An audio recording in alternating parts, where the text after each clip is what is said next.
কুমড়ো রান্না হবে। কুমড়ো পুঁই শাক দিয়ে সবজি কেটে ধুয়ে রেখে দিয়েছি। পুঁই শাক, কুমড়ো, আদা বাটা রয়েছে একটু, কাঁচা লঙ্কা, টমেটো কুচনো রয়েছে। তেল গরম হয়ে গেছে, গোটা জিরে ফোড়ন, টমেটো কুচনো আর কাঁচা লঙ্কা চেরা, আদা বাটাটা দিয়ে দিলাম।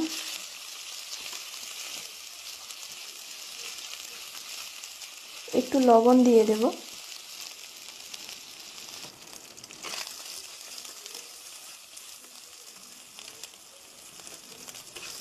লবণটা দিলে টমেটোটা একটু তাড়াতাড়ি গলে যায়।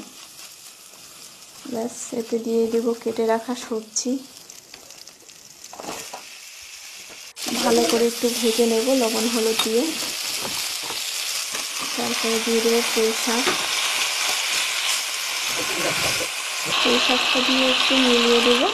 ব্যাস, জল দিয়ে দেবো। একটু ঢেকে রাখবো কিছুক্ষণ সিদ্ধ হওয়ার জন্য।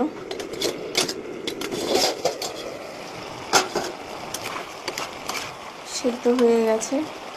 কিছু গুঁড়ো মশলা দেব, জিরে গুঁড়ো আর ধনে গুঁড়ো।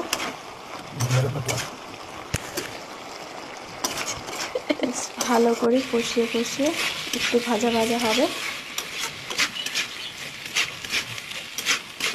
একদম সহজভাবে নিরামিষ সবজি, খুবই ভালো হয়। নামানোর আগে একটুখানি চিনি ছড়িয়ে দেবেন, ভালো লাগবে। রেডি নিরামিষ কুমড়ো সবজি।